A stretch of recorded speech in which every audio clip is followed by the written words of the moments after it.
السلام علیکم ورحمۃ اللہ وبرکاتہ۔ بسم اللہ والحمد للہ والصلاة والسلام علی رسول اللہ، اما بعد۔ محترم حاضرین، سامعین و سامعات، آج رمضان المبارک کی 17 تاریخ ہے اور آج ہی کے دن ایک عظیم معرکہ حق اور باطل کے درمیان پیش آیا تھا، جسے ہم جنگ بدر کے نام سے جانتے ہیں۔ اللہ رب العزت نے اسے یوم الفرقان سے بھی تعبیر کیا ہے۔ یوم فرقان، فرق کرنے والا دن، یعنی حق اور باطل کے درمیان فرق کرنے والا دن۔ جنگ بدر کیوں واقع ہوئی، اس کا پس منظر کیا تھا، یہ جاننے سے پہلے ہمیں یہ جاننا بہت ہی زیادہ ضروری ہے کہ مکہ سے مسلمان جو ہجرت کر کے مدینہ منورہ آئے،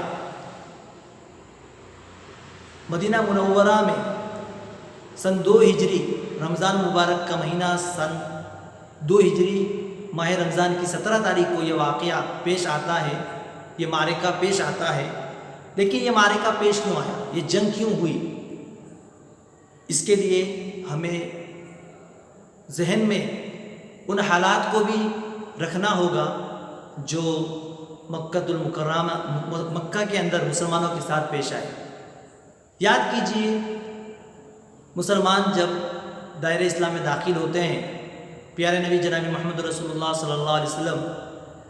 اللہ کا پیغام لوگوں میں عام کرتے ہیں، لوگوں کو دین اسلام کی طرف دعوت دیتے ہیں، تو جو لوگ بھی پیارے نبی صلی اللہ علیہ وسلم پر ایمان لاتے ہیں، ان کے ساتھ کیا معاملہ کیا جاتا ہے۔ آپ یاد کیجئے، 3 سال شیب ابی طالب میں وہ جو محاصرہ، ان کا جو بائیکاٹ کیا جاتا ہے، سوشل بائیکاٹ کیا جاتا ہے، اور کس طریقے سے تکلیف انہیں دی جاتی ہے، انہیں پریشان کیا جاتا ہے صرف اسلام لانے کی وجہ سے، اور کس طریقے سے انہیں ستایا جاتا ہے، ان پر ظلم و ستم کے پہاڑ توڑے جاتے ہیں، اور مسلمان مکہ میں 13 سال تک یہ ظلم و بربریت کو برداشت کرتے ہیں، جھیلتے ہیں، لیکن اپنے ایمان کا سودا نہیں کرتے۔ ایک وقت آتا ہے کہ اللہ تبارک و تعالیٰ انہیں ہجرت کا حکم دیتے ہیں۔ مسلمان آہستہ آہستہ مکہ سے ہجرت کرتے ہیں، پہلے حبشہ میں جاتے ہیں، پھر وہاں پر بھی کفار و مشرکین انہیں جینے نہیں دیتے، اور وہاں سے بھی نکلنے پر وہ مجبور ہو جاتے ہیں، اور اس کے بعد دوسری جو ہجرت ہے مدینہ منورہ کی طرف ہجرت کی جاتی ہے۔ مدینہ منورہ میں ہجرت کرنے کے بعد جب مسلمان مدینہ منورہ میں آہستہ آہستہ جمع ہونے لگتے ہیں، اور یہاں پر ایک اسلامی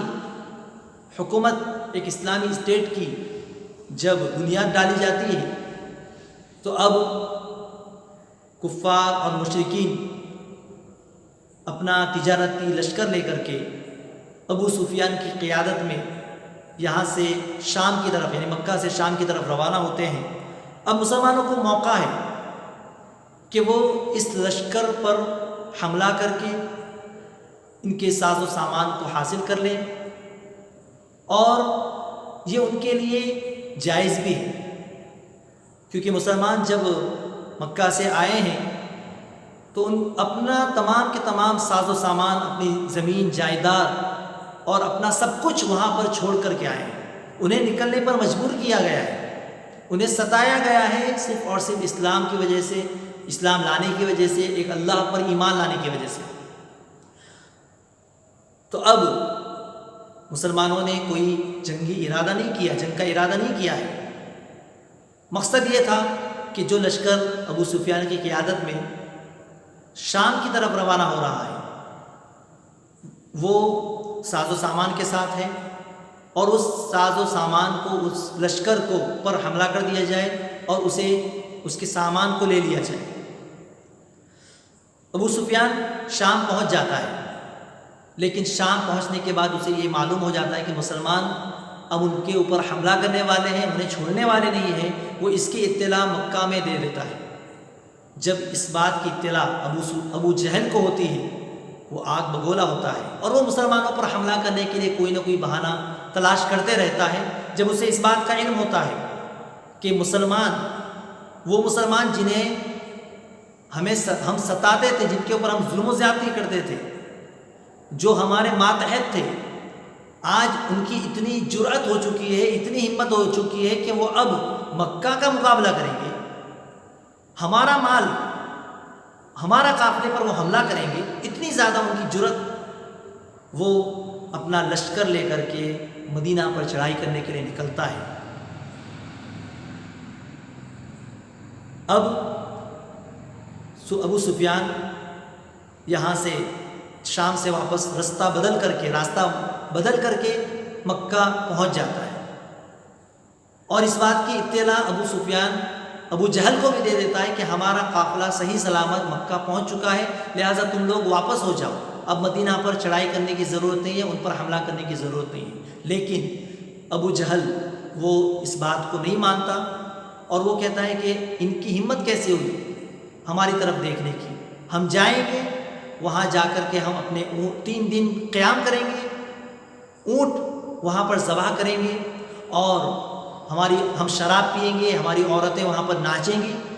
انہیں ہماری طاقت دکھائیں گے تاکہ دوبارہ وہ اس طرح کی جرأت نہ کر سکیں. ہے کتنے چھوٹی سی جماعت ہے، آج ہم ان کو ختم کر کے آئے، اور اس کبر کے اندر، تکبر کے اندر وہ لوگ مدینہ کی طرف روانہ ہوتے ہیں، مدینہ پر حملہ کرنے کے لیے نکلتے ہیں. ادھر